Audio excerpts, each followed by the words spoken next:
Dear students, we already have learned at what is design school of thought, its foundation, its premises.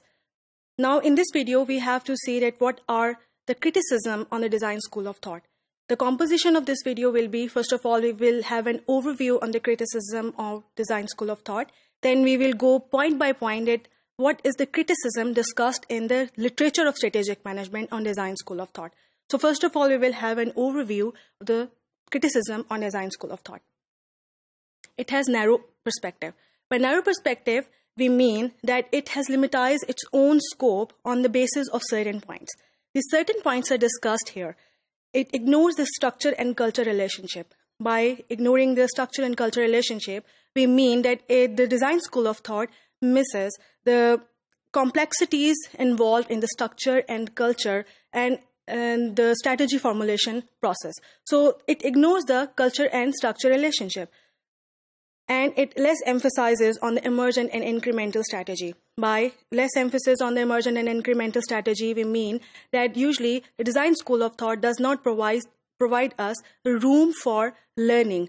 And on the basis of that learning, usually the emergent and incremental strategies are developed. So it has less emphasis on the emergent and incremental strategy, which means that it does not provide us the room for learning. As other schools have some positive and negative points, so as have design school of thought, it has some positive aspects as well. It has well emphasized on the role of the formal leadership. By role of the formal leadership means that it has the design school of thought provides us a well elaborated thing that how the leadership should be, what is the role of the leadership in the strategy formulation and how the formal leadership should perform. And the second is, as we have already described, that design school of thought is a prescriptive model. By prescriptive model, we mean that it tells us that how the strategy should be formulated. So it provides us a formal framework for the development of strategy formulation. Now we will see point by point criticism on which is discussed in the literature on the design school of thought. So first criticism point is assessment of strengths and weaknesses bypassing learning. I have already defined this thing that usually whenever we define something and we say that we have certain kind of design and we have to follow that design for strategy formulation, we usually do not provide the room for learning. So this is a very important aspect which we need to consider. Before explaining this point, I would like to divide my explanation into two major portions. Number one is for new companies and number two is for ongoing companies. For new companies, when they try to assess the strengths and weaknesses in order to develop the strategies, this may not be possible for organizations because they are first time developing their strategy. Then how is it possible that strengths and weaknesses are already available? And in the second point, for ongoing organizations, sometimes they have their strengths and weaknesses available, which means that they assess their already available strengths and weaknesses. But these strengths and weaknesses are not frozen, which means that they are prone to change. They can be changed. So on the basis of the previous strengths and weaknesses, it is not possible to develop a strategy. This may be possible that sometimes the strategies, the strengths are converted into the weaknesses and weaknesses are converted into the strengths. So as I have already defined that strengths and weaknesses are not frozen, they are prone to change. So this point is very important to consider.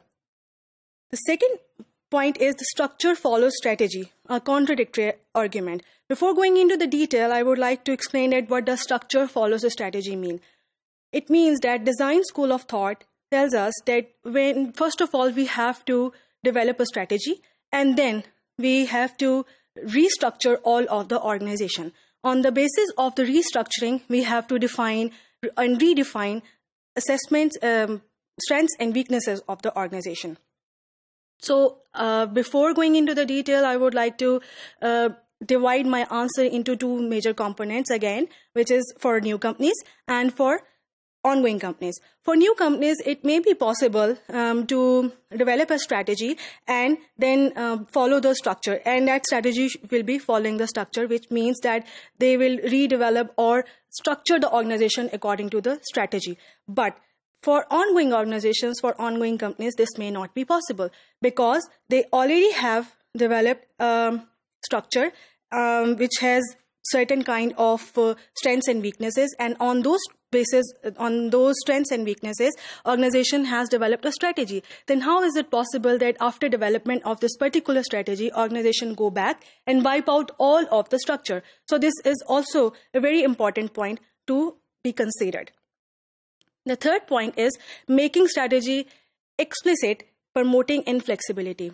Earlier in this video, I have described this thing that whenever we try to define a design of the strategy, we say that we have to follow this particular design. We actually hinder the process of learning, which means that we are trying to promote the inflexibility.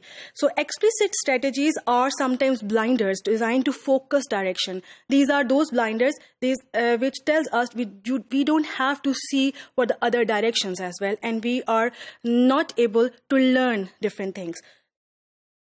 The fourth point is the dichotomy of formulation and implementation, detachment of thinking and acting. This is human nature. When we try to act on something, we have already thought of it. And when we are acting on something, we continuously think. It is not possible that we dichotomize the thinking and acting procedure.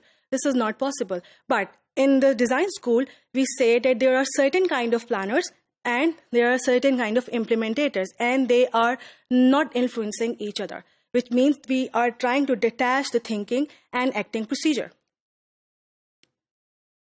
So in concluding remarks, I would like to tell you that it seems an innocent model. By innocent model, we mean this is a prescriptive model, and it tells us that how the strategy should be formulated.